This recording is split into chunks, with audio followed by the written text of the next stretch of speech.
Halo, perkenalkan nama saya Warso Zaria. Saya dari program studi Teknologi Rekayasa Perangkat Lunak angkatan 2021. Jadi pada hari ini saya akan menjelaskan tugas PAPB saya mengenai tentang widget.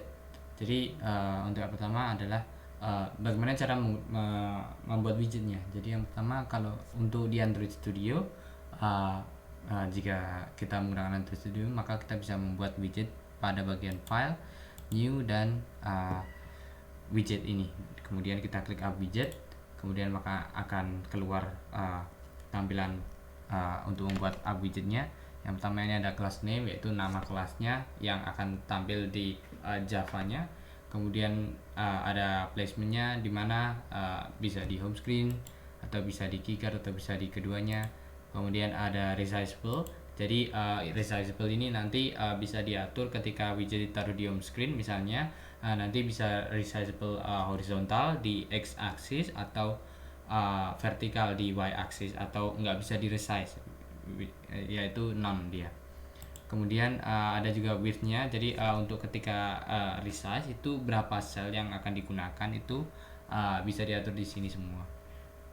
Kemudian ini search language-nya adalah pilihan bahasa. Tinggal klik finish saja, kemudian akan terbuatkan widget dan juga akan terbuatkan file Java dan XML-nya. Karena untuk saat ini saya sudah membuat, maka saya akan cancel. Jadi widget yang saya buat itu saya akan jelaskan XML-nya, tampilannya. Jadi tampilannya cukup sederhana seperti ini. Jadi di awal ini ada relative layout. Di contohnya menggunakan constraint layout, tapi sebenarnya sama saja. Jadi bedanya cuma kalau relatif itu tidak pakai constraint, itu aja. Kemudian di sini ada relative layout. Di sini di dalamnya ada dua linear layout. Ini yang pertama, yang kedua, ini yang kedua.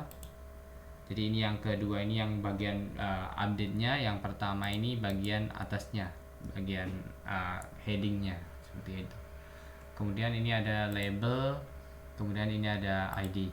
Ini ID ini merupakan ID dari widget ini. Jadi nanti kan ketika kita membuat widget itu nanti kan bisa lebih dari satu widget. Nah, masing-masing widget itu memiliki ID masing-masing.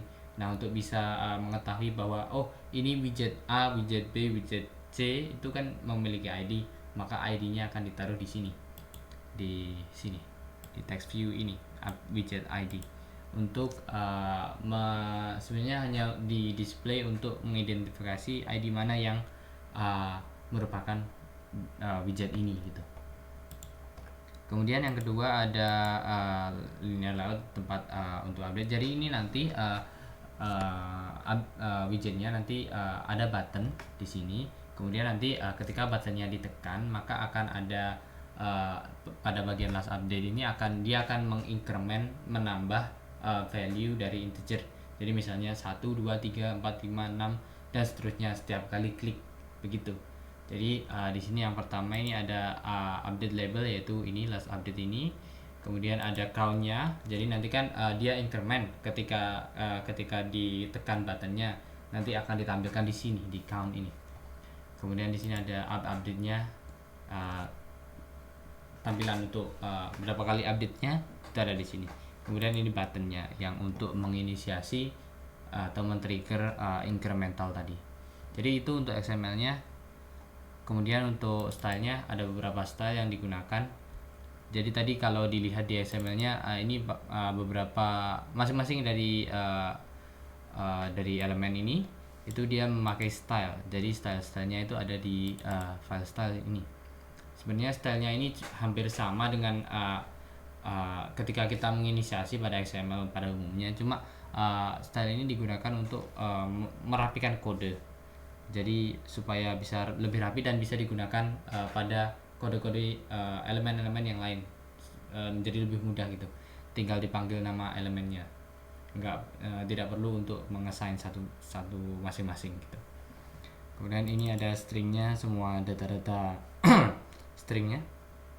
Kemudian ini ada color dan seterusnya. Kemudian untuk file Java-nya, jadi ini yang pertama akan saya jelaskan dari atas. Jadi ini ada message static. Jadi message static ini merupakan message yang tidak akan berubah karena dia final dan static. Jadi ini yang pertama adalah up direction key. Ini biasanya digunakan untuk ketika kita melakukan intent, maka kita akan mengirim message dan message-nya itu berupa up directory biasanya. Tapi sebenarnya ini bisa sesuai yang diinginkan developer. Misalnya mau mengirim apa, message-nya apa, itu bisa sesuai dan disesuaikan masing-masing. Tapi dalam hal ini saya menggunakan up directory. Kemudian di sini ada count key. Jadi untuk count key yang pertama itu dia defaultnya count. Nanti akan saya jelaskan kenapa dia count. Jadi itu untuk dua variabel statiknya. Kemudian masuk ke bagian update up widget. Jadi dalam update ini nanti semua yang tadi yang saya bilang incremental dan semua prosesnya, penyimpanan data di sana, di widgetnya, pengupdatean data di widgetnya itu ada di sini semua.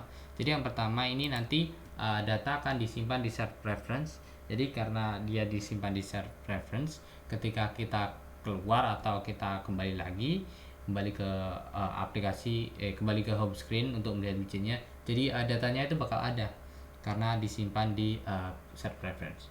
Dan ini kita inisiasi shared preference-nya dengan menggunakan konteks dan mengambil shared preference-nya dengan menggunakan get shared preference. Jadi ini menggunakan update direction key dan untuk value-nya ini 0. Ini sebenarnya hanya untuk hanya untuk sintaks sebenarnya. Saya juga kurang tahu kenapa dia 0. Karena untuk shared preference itu ketika kita mengambil data string itu kita juga memberikan data 0 di sini di belakangnya. Itu selalu seperti ini. Jadi shared preference-nya kita namakan prefs. Ini untuk shared preference-nya. Kemudian untuk count-nya untuk incrementalnya, jadi ini kita inisiasi integer count. Jadi nanti prefs itu akan mendapatkan integer berupa count beserta up widget ID-nya. Jadi kenapa seperti ini? Karena setiap widget itu kan dia punya ID yang masing-masing. Jadi ketika widget satu diklik dan ada widget yang dua lainnya, jadi kita tidak mau widget yang kedua itu ikut keklik itu. Jadi yang keklik itu hanya untuk widget satu dan yang ke increment itu hanya untuk widget satu. Nah, supaya bisa seperti itu maka kita beri count key plus up widget ID. Jadi up widget ID ini untuk mengidentifikasi kalau ini itu punya widget ini, punya widget dengan ID ini, begitu. Dan kemudian di sini ada string untuk menyimpan data string menggunakan date format. Kemudian ini ada proses incrementalnya. Jadi akan lebih saya jelaskan setelah ini. Kemudian di sini ada views dengan menggunakan remote views. Jadi ini mengambil views dari widgetnya tadi. Jadi ini remote views, kemudian ini dia mengambil views dari widgetnya yang tadi. Nah, dari widget dari views yang tadi setelah diambil kita bisa mengedit semua data di sana. Jadi di sini sesuai yang tadi, setelah di increment dia memasukkan incrementnya ke dalam data yang ke increment ke dalam widget kan. Nah, itu ada di sini views ini set text view text, yaitu widget count ada di sini. Kemudian untuk meletakkan update-nya itu ada di sini di widget update. Ini meletakkan date-nya. Kemudian untuk meletakkan label update-nya ada di sini, dan untuk meletakkan update label, nama update labelnya itu ada di sini, dan ini untuk meletakkan ID-nya. Sebenarnya ini nggak terlalu perlu sih, atau mungkin datanya salah ya. Ini bisa diganti yang lain, update label. Itu untuk views. Kemudian di sini tadi kan udah dibuat share preference-nya. Nah, tapi kan tadi cuma membuat share preference dan belum menyimpan share preference-nya. Nah, untuk bisa disimpan itu kita menggunakan editor. Jadi share preference editor itu kita assign ke pref editor dan kita inisiasi dengan menggunakan edit ini. Nah, di sini private editor kita masukkan integernya dengan menggunakan put integer uh, dengan value count key plus abjad id yang tadi dengan count yang sudah diincrement tadi. Kemudian untuk menyimpan datanya yang disimpan tadi disimpan ke share preference, kita apply dari editornya. Kemudian setelah menyimpan data dari share preference ada intent. Jadi ini membuat intent baru. Kemudian ini ada set action, widget manager dan widget update, dan ini ada id array yang menyimpan semua arraynya, semua ID widget dalam satu array. Kemudian kita masukkan ke put extra untuk bisa dikirim untuk bisa disimpan, dilakukan intent. Kemudian di sini ada pairing intent. Jadi pairing intent itu jadi misalnya ada sebuah aplikasi ya. Aplikasi itu memiliki sebuah permission atau izin gitu. Nah, karena aplikasi itu misalnya ya, aplikasi itu memiliki widget itu ada di home screen. Jadi supaya widget itu bisa menggunakan permission yang digunakan oleh aplikasi parentnya, itu widget tersebut harus menggunakan pairing intent ketika widget tersebut melakukan sesuatu. Misalnya widget tersebut membutuhkan koneksi Bluetooth. Jadi aplikasi parentnya dia sudah mengizinkan penggunaan Bluetooth di device-nya. Nah, tapi widgetnya ini membutuhkan izin lagi untuk bisa menggunakan Bluetooth. Nah, untuk bisa langsung mengambil izin dari aplikasi parent dan tidak harus meminta izin lagi, maka harus menggunakan pairing intent. Jadi sebenarnya pairing intent ini nggak digunakan untuk widget saja, bisa digunakan untuk aplikasi pihak ketiga yang mau mengkoneksi ke aplikasi parent atau aplikasi yang lain dan lain-lain. Jadi intinya itu pairing intent itu untuk memberikan token supaya dia bisa menggunakan misalnya permission yang sama dengan aplikasi yang memberikan pairing intent tersebut atau aplikasi parentnya. Jadi di sini kita gunakan aplikasi pairing intent. Kita gunakan pairing intent dengan padding update dan kita broadcast dengan parameter konteks dan ID yang tadi, widget ID yang kita ingin broadcastkan. Kemudian intent yang tadi. Jadi intent yang tadi kita simpan ID array-nya, ID ke dalam array-nya, itu kita jalankan di sini. Kemudian setelah itu kita assign pairing intent flag update kurang atau pairing intent flag immutable.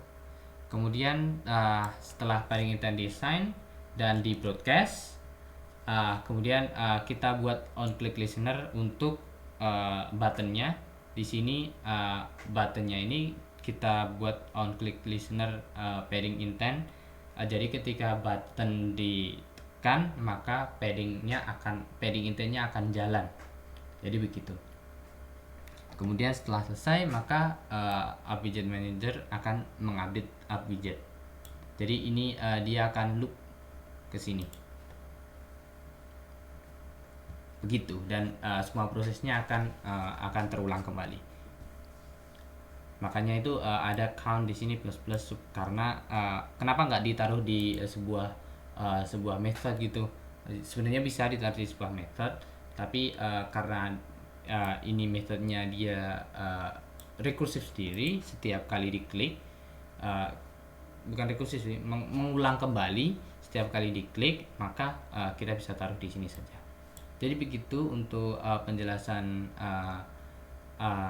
file Java-nya, dan untuk selanjutnya ini sebenarnya tidak terlalu digunakan. Jadi langsung saja ke contohnya. Jadi ini widget yang sudah dibuat cukup sederhana. Jadi ini beberapa klik yang sudah saya klikkan. Di sini ada 20 klik. Jadi kalau diklik klik button, maka dia akan naik 21, 22, 23, 24, dan ini adalah waktu live, waktu dari sistem 243, Di sini juga 243. Oh ya, di sini 243. Iya, 243. Jadi dia sesuai. Dan di sini ada ID dari widget ini. Jadi misalnya kita buang, kita coba buat widgetnya. Kita buat widget, kemudian ini kita pilih widgetnya, kita drag. Nah, lalu kita besarkan. Nah, ini dia widgetnya 7 kan ini tadi. ID-nya 7, yang tadi kan 6. Jadi setiap widget itu nanti pasti punya ID sendiri. Nah, untuk bisa mengidentifikasi ID tersebut, untuk sekarang itu ditampilkan, ID-nya kita tampilkan.